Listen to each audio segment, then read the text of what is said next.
Apreciados amigos, en nuestro tema anterior, basado en el capítulo 9 del libro de Daniel, alcanzamos a destacar la gran trascendencia de sus 4 versos finales, versos que nos introducen profundamente en la comprensión de la cronología de los planes de Dios. Puedo anticiparles que lo que consideraremos hoy no solo nos llenará de asombro, sino también de profunda gratitud a Dios y de plena certeza en la contemplación del futuro. Es que el Dios que nos presentan las Sagradas Escrituras, nuestro Dios, no es un ser arbitrario, caprichoso, por eso tampoco lo son sus acciones. Todo lo hace de acuerdo a una cuidadosa planificación, inspirada y motivada por su perfecto conocimiento del futuro y sus maravillosos propósitos de amor. Es por esa razón que confiarle la vida es fuente de seguridad y descanso.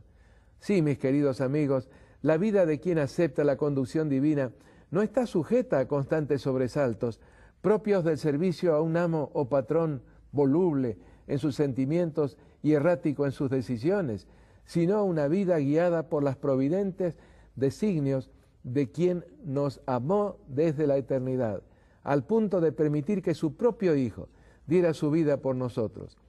Acerca de ese Dios de la Biblia, el profeta Malaquías escribió que es inmutable, que no cambia, lo que significa que no está sujeto a explosiones temperamentales, ni a indecisiones, ni vacilaciones. Malaquías 3:6.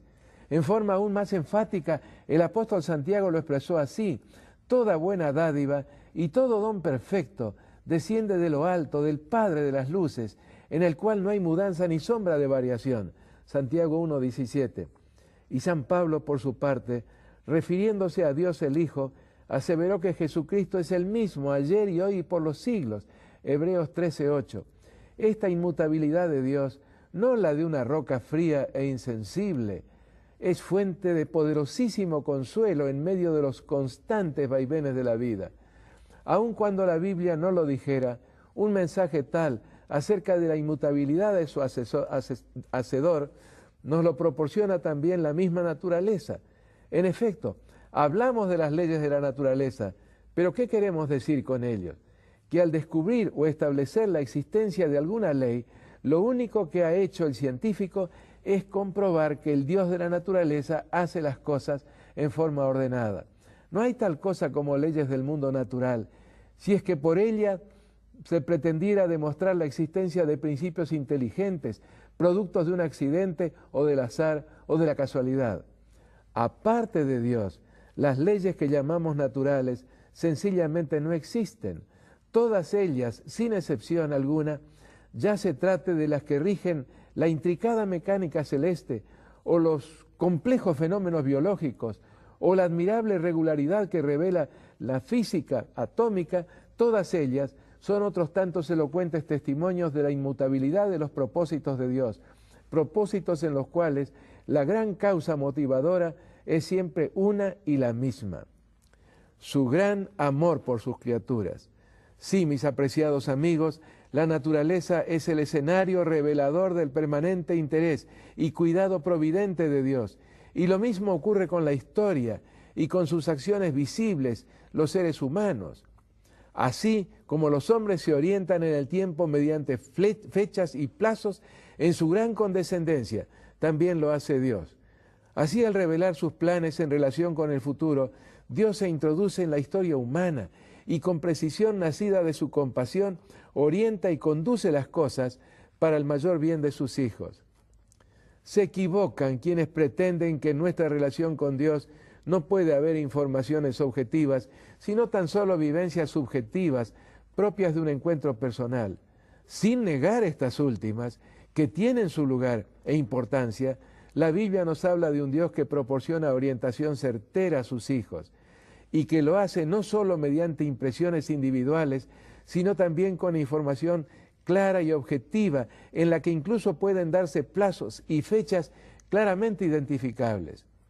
Esto fue precisamente lo que comenzamos a comprender en nuestro tema anterior, al iniciar nuestra exploración de Daniel capítulo 9, versos 24 al 27.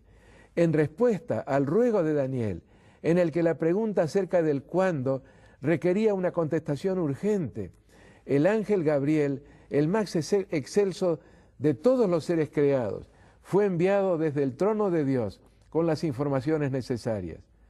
Pero antes de leer esos 4 pasajes finales de Daniel 9, conviene que recordemos cuál es el tema que venimos estudiando.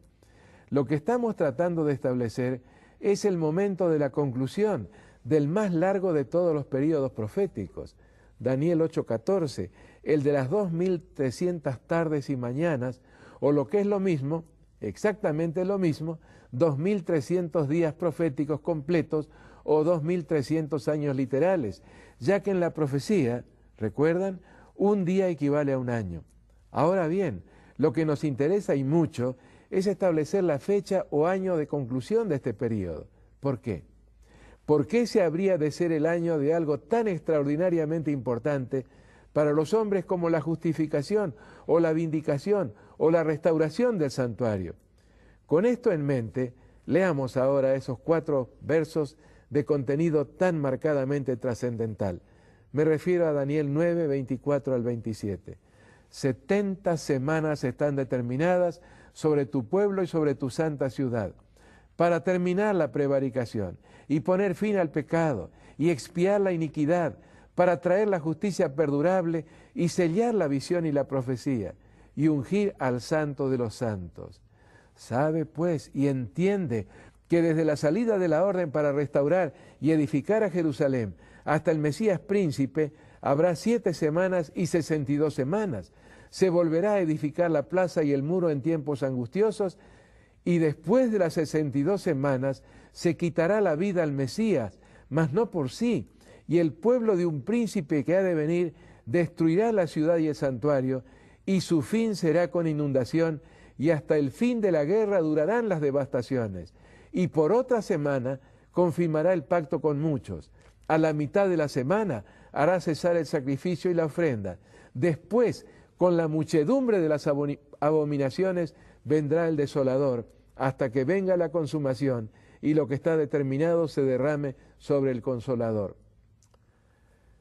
Siendo tanta la importancia de las explicaciones de Gabriel, ¿recuerdan la forma en la que los comentadores se refieren a las mismas crux interpretum, esto es, interpretación crucial, vital? Necesitamos analizarlas con algún detalle. Comencemos por la declaración de Gabriel registrada en el verso 24.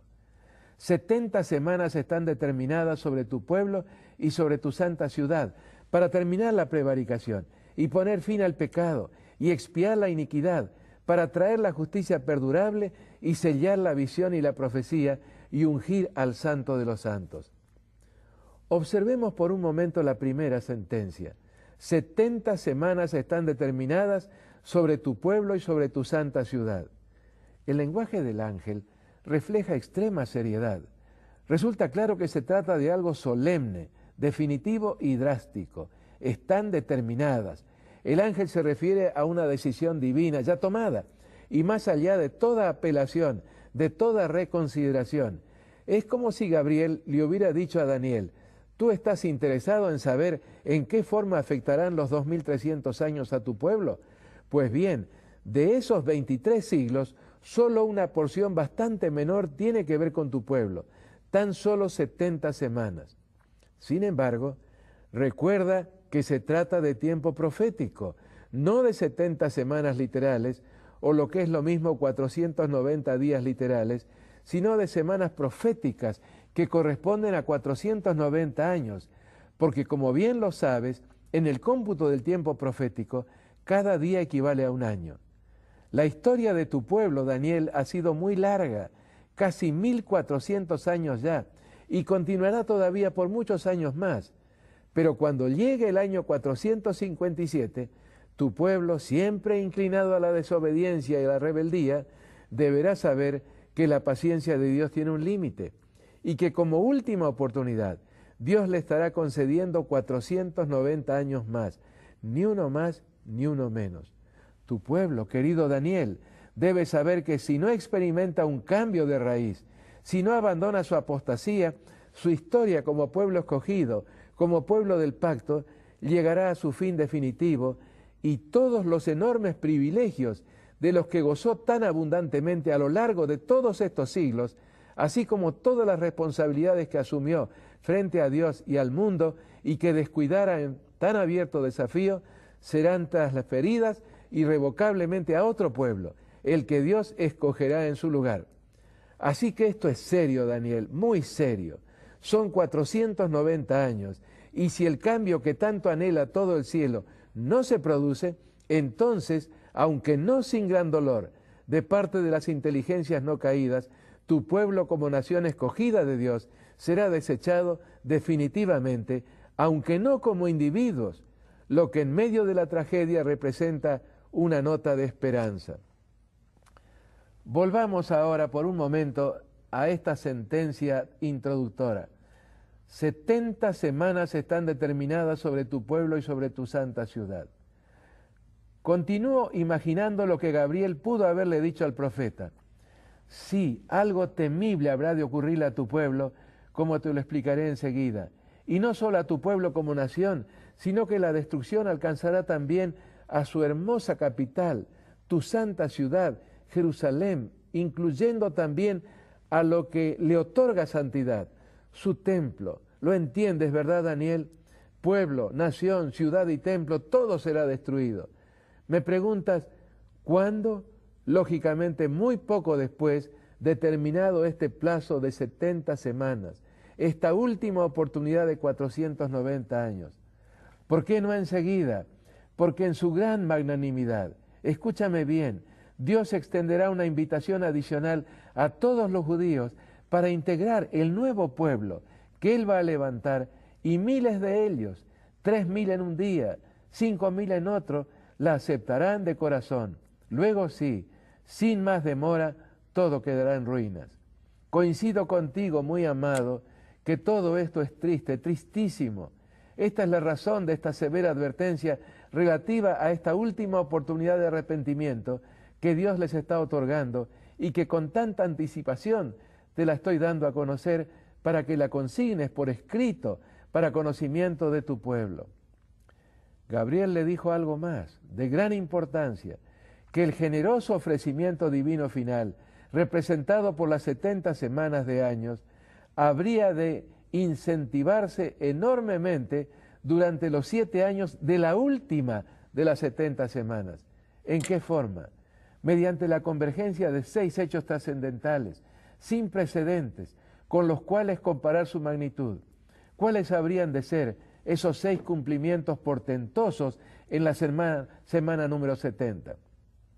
Gabriel los expresó mediante una rápida secuencia de frases lacónicas, cargadas de significado profético altamente significativo. 1. Terminar la prevaricación. 2. Poner fin al pecado. 3. Expiar la iniquidad. 4. Traer la justicia perdurable. 5. Señalar la visión y la profecía. Y 6. Ungir al santo de los santos.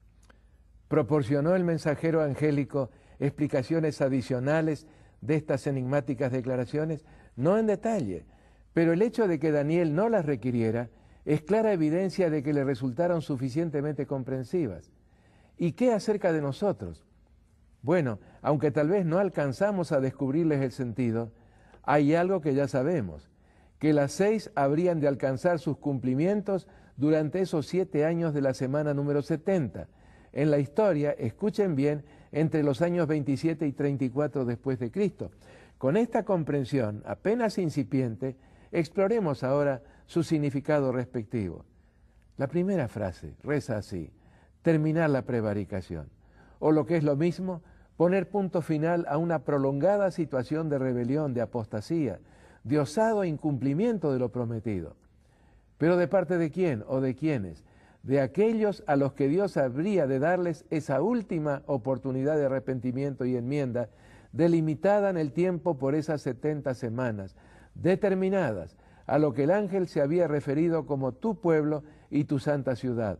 Esto es, el pueblo judío y su capital, la ciudad de Jerusalén. El verbo terminar es traducción del término hebreo kalag, que significa completar. ¿Qué es lo que habría de llegar a su término? A completar o llenar cierta medida durante esos últimos 7 años. La rebelión, la iniquidad de los judíos de aquellos días. Y cuando eso ocurriera, entonces Dios habría de sentenciar: no más, basta ya. Jesús lo explicó así: hipócritas, bien profetizó de vosotros Isaías, como está escrito, Isaías 29:13, este pueblo de labios me honran, pero su corazón está lejos de mí, pues en vano me honran, enseñando como doctrinas mandamientos de hombres, porque dejando el mandamiento de Dios, os aferráis a la tradición de los hombres. Marcos capítulo 7, los versos 6 a 8. Sí, triste es decirlo, por siglos y más siglos habían venido chasqueando a Dios, pero no podían seguir haciéndolo por siempre. De ahí la frase inicial de las 6 enunciadas por el ángel, frase que de una u otra forma involucra a las 5 restantes. En esos últimos 7 años, la iniquidad de ellos habría de alcanzar su máxima expresión, y su tiempo de oportunidad y gracia, como nación escogida de Dios, llegaría a su fin definitivo. La segunda frase de Gabriel, poner fin al pecado, también puede entenderse como poner fin a las ofrendas o sacrificios de animales por el pecado. Y en este punto recurro nuevamente al original hebreo, porque el vocablo hatat, de las 290 veces que se lo utiliza en el Antiguo Testamento hebreo, 155 significa pecado y en las otras 135 veces corresponde a ofrenda por el pecado.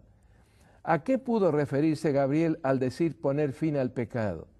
Únicamente a algo que ocurrió en esos últimos 7 años. ¿Terminó el pecado en aquel tiempo? No. Los hombres siguieron pecando, y en nuestros días más que nunca antes. Llegó a su conclusión fue todo el sistema de sacrificios de animales que prefiguraban el sacrificio de Cristo. Juan el Bautista lo anticipó al señalar a Cristo ante la multitud con las palabras: «He aquí el Cordero de Dios que quita el pecado del mundo», Juan 1:29. Y cuando exactamente 3,5 años después, en la mitad de esa última semana de años, Cristo murió en la cruz, llevó a su fin definitivo a todos los sacrificios que lo habían venido simbolizando durante los 4,000 años previos. La declaración de Gabriel en el verso 27, referida a Cristo: «A la mitad de la semana hará cesar el sacrificio y la ofrenda», no podría ser más clara. Por otro lado, San Pablo, escribiendo a los hebreos, 7 veces declara enfáticamente que el sacrificio de Cristo, que puso fin a todos los sacrificios de animales, no necesita de repetición alguna. Es más, siendo absolutamente suficiente, su sacrificio es irrepetible. Repetirlo solo puede considerarse una afrenta a Dios y al Señor Jesús, una verdadera blasfemia. Prosiguió Gabriel: «y expiar la iniquidad». Esto es, pagar el precio del pecado, saldar la deuda, el débito ocasionado por el pecado en la relación del hombre con la ley de Dios, ley cuya transgresión exige la muerte del transgresor. Alguien entonces, durante esa misma semana número 70, habría de pagar ese precio, muriendo en lugar del hombre como sustituto por los pecadores. El término hebreo kafar significa cubrir, indicándose así que Cristo habría de limpiar, de borrar, de cubrir con su sangre la ofensa de la rebelión humana, haciendo posible la reconciliación entre el hombre culpable y las demandas de la ley divina. En palabras de San Pablo, porque la paga del pecado es muerte, mas la dádiva de Dios es vida eterna en Cristo Jesús, Señor nuestro. Romanos 6:23. Gabriel continuó con el cuarto de los 6 cumplimientos que habrían de darse en la 70ª semana, diciendo: para traer la justicia perdurable. No la presunta justicia de nuestras obras, sino la justicia eterna de Dios, castigando en Cristo nuestro pecado y ofreciéndonos su inocencia, su justicia, su perdón. El profeta Isaías supo expresarlo en forma admirable. Ciertamente llevó Él nuestras enfermedades, sufrió nuestros dolores, y nosotros le tuvimos por azotado, por herido de Dios y abatido, mas Él fue herido por nuestra rebelión, molido por nuestros pecados. El castigo de nuestra paz fue sobre Él, y por su llaga fuimos nosotros curados. Todos nosotros nos descarriamos como ovejas, cada cual se apartó por su camino, mas Jehová cargó en Él el pecado de todos nosotros. Isaías 53, 3 al 6. El comentario bíblico adventista en el volumen 4, página 878, lo expresa acertadamente. Cristo no vino a la tierra solo para hacer que los pecados fuesen borrados, vino para reconciliar al hombre con Dios, vino para que fuera posible imputar e impartir su justicia al pecador arrepentido. Cuando los hombres lo aceptan, Él les confiere el manto de su justicia y ellos aparecen en la presencia de Dios como si nunca hubieran pecado. Dios ama a las almas arrepentidas y creyentes, así como ama a su unigénito, y debido a Cristo las acepta en su familia. Mediante su vida, muerte y resurrección, Cristo ha hecho que la justicia eterna esté a disposición de todo hijo de Adán, que con fe sencilla esté dispuesto a aceptarla. Gabriel expresó así el quinto de los 6 cumplimientos, y sellar la visión y la profecía. Sellar no en el sentido de cerrar, sino de garantizar, de autenticar, de añadir certeza, de confirmar o de ratificar. En otras palabras, lo que ocurriera durante ese lapso de las 70 semanas o 490 años serviría de garantía del cumplimiento de lo profetizado acerca de la conclusión de los 2300 años. Luego el santuario será purificado. Daniel 8:14. Permítanme subrayarlo. Esos 6 hechos anticipados por Gabriel, que habrían de alcanzar sus cumplimientos respectivos en la semana número 70, todos ellos centrados en la primera venida de Cristo, habrían de servir de garantía de lo que también encontraría su seguro cumplimiento al cabo de los 2300 años, la purificación del santuario celestial. Y esto nos lleva a la sexta de las 6 frases de Gabriel en el verso 24, y ungir al Santo de los Santos. La inauguración del Kodesh Kodashim, según el hebreo. ¿Qué podría ser este Kodesh Kodashim? Este Santo de los Santos. Parecería muy lógico y hasta natural identificarlo con Cristo mismo, ya que de Él se puede decir con toda propiedad que es el Santo de los Santos. Pero esta interpretación no es la correcta. ¿Por qué no? ¿Acaso podría haber alguna otra cosa fuera de Cristo que pudiera ser llamada así, Santo de los Santos? Evidentemente sí, ya que la frase se refiere a lo que Cristo habría de cumplir o realizar, y no a alguna cosa que habría de hacerse con Él. La Epístola a los Hebreos, notable documento del Nuevo Testamento, viene aquí en nuestro auxilio. Ese Kodesh Kodashim, ese Santo de los Santos, no es otra cosa que el santuario celestial, donde desde su ascensión Cristo desempeña su bendito ministerio intercesor en favor de todos los seres humanos que lo aceptan como Salvador. Ese santuario, al que San Pablo se refiere como el verdadero tabernáculo que levantó el Señor y no el hombre, Hebreos 8:2, solamente podía ser inaugurado mediante la sangre de un sacrificio no de animales, como ocurrió en la inauguración del tabernáculo terrenal, sino con sangre digna de su inauguración, la sangre de nuestro único y suficiente sustituto, Cristo Jesús. Nuevamente en palabras del apóstol, pero estando ya presente Cristo, sumo sacerdote de los bienes venideros, por el más amplio y más perfecto tabernáculo, no hecho de manos, es decir, no de esta creación, y no por sangre de machos cabríos ni de becerros, sino por su propia sangre, entró una vez para siempre en el santuario, habiendo obtenido eterna redención. Hebreos 9, 11 y 12. Terminada nuestra exploración de los 6 impresionantes y solemnes cumplimientos que habrían de marcar la última de las 70 semanas de años, como ya lo vimos, todos ellos directamente relacionados y conectados con la primera venida de Cristo, leamos nuevamente las palabras precisas y llenas de profundo significado, con las que el ángel Gabriel los describió anticipadamente en Daniel 9:24.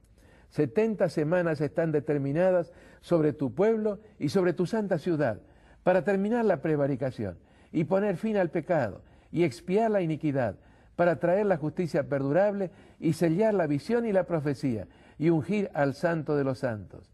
Dicen los que saben que el análisis debe hacerse siempre con la preocupación de la síntesis.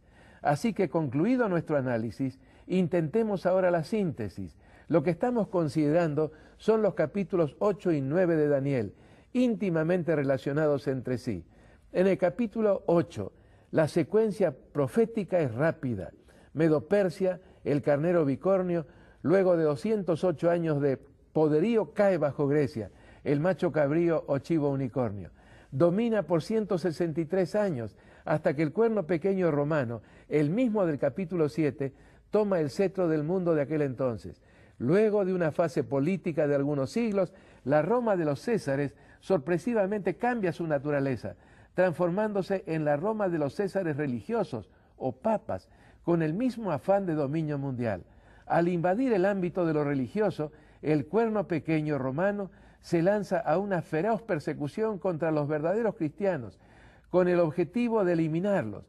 Todo conocimiento del continuo o continuidad de Cristo, el ministerio intercesor que Cristo desempeña en el santuario celestial, y reemplazarlo por una osada falsificación referida indistintamente en el libro de Daniel como prevaricación, capítulo 8, versículo 12, el colmo de las transgresiones, capítulo 8, versículo 23, y abominación desoladora, capítulo 11, versículo 31.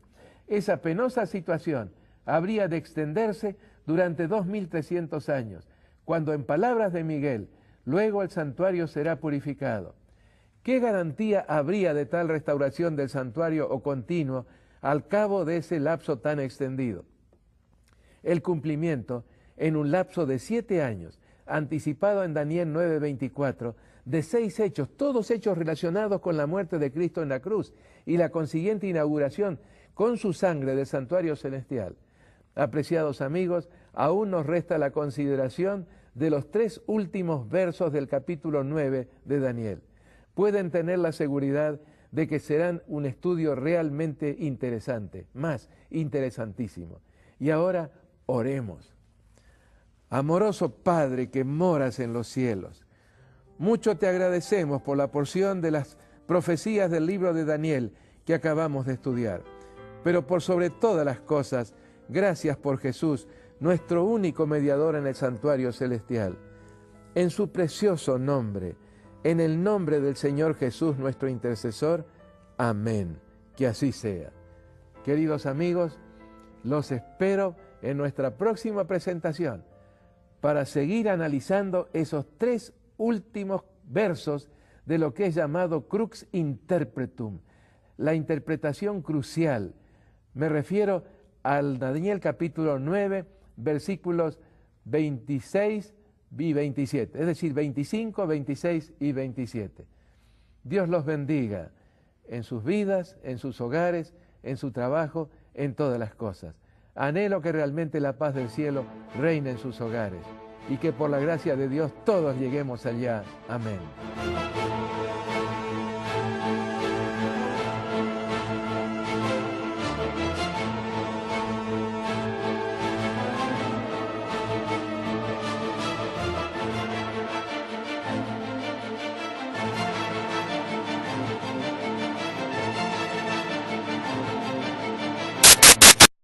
Esta inmutabilidad de Dios, no la de una roca fría e insensible, es fuente de poderosísimo consuelo en medio de los constantes vaivenes de la vida. Aun cuando la Biblia no lo dijera, un mensaje tal acerca de la inmutabilidad de su hacedor nos lo proporciona también la misma naturaleza. En efecto, hablamos de las leyes de la naturaleza, pero ¿qué queremos decir con ello? Que al descubrir o establecer la existencia de alguna ley, lo único que ha hecho el científico es comprobar que el Dios de la naturaleza hace las cosas en forma ordenada. No hay tal cosa como leyes del mundo natural, si es que por ella se pretendiera demostrar la existencia de principios inteligentes, productos de un accidente o del azar o de la casualidad. Aparte de Dios, las leyes que llamamos naturales sencillamente no existen. Todas ellas, sin excepción alguna, ya se trate de las que rigen la intricada mecánica celeste o los complejos fenómenos biológicos o la...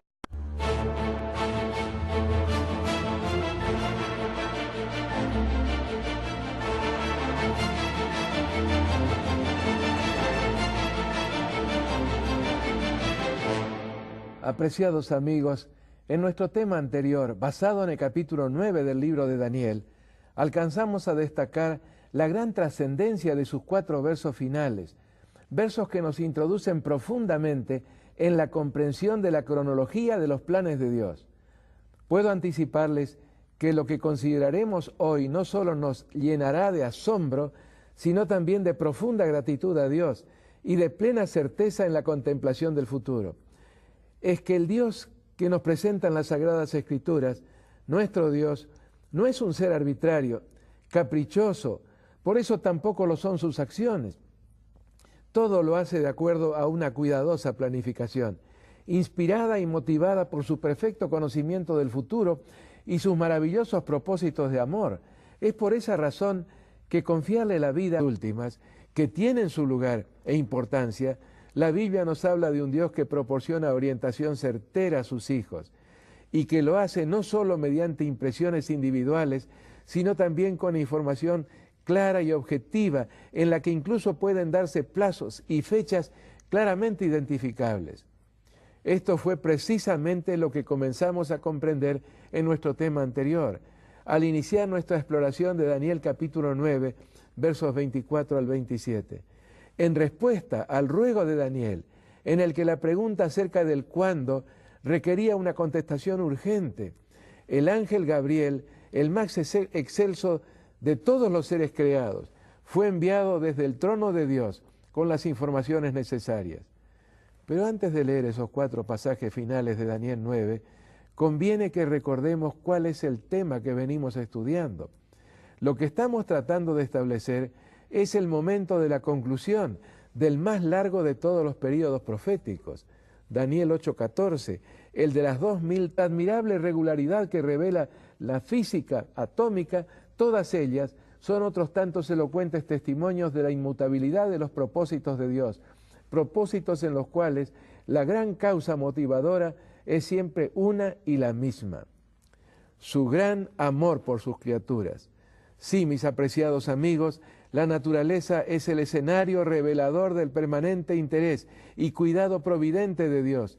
Y lo mismo ocurre con la historia y con sus acciones visibles, los seres humanos. Así como los hombres se orientan en el tiempo mediante fechas y plazos, en su gran condescendencia, también lo hace Dios. Así, al revelar sus planes en relación con el futuro, Dios se introduce en la historia humana y con precisión nacida de su compasión, orienta y conduce las cosas para el mayor bien de sus hijos. Se equivocan quienes pretenden que en nuestra relación con Dios no puede haber informaciones objetivas, sino tan solo vivencias subjetivas propias de un encuentro personal. Sin negar estas, es fuente de seguridad y descanso. Sí, mis queridos amigos, la vida de quien acepta la conducción divina no está sujeta a constantes sobresaltos, propios del servicio a un amo o patrón voluble en sus sentimientos y errático en sus decisiones, sino una vida guiada por las providentes designios de quien nos amó desde la eternidad, al punto de permitir que su propio Hijo diera su vida por nosotros. Acerca de ese Dios de la Biblia, el profeta Malaquías escribió que es inmutable, que no cambia, lo que significa que no está sujeto a explosiones temperamentales, ni a indecisiones, ni vacilaciones, Malaquías 3:6. En forma aún más enfática, el apóstol Santiago lo expresó así: toda buena dádiva y todo don perfecto desciende de lo alto, del Padre de las luces, en el cual no hay mudanza ni sombra de variación, Santiago 1:17. Y San Pablo, por su parte, refiriéndose a Dios el Hijo, aseveró que Jesucristo es el mismo ayer y hoy y por los siglos, Hebreos 13:8.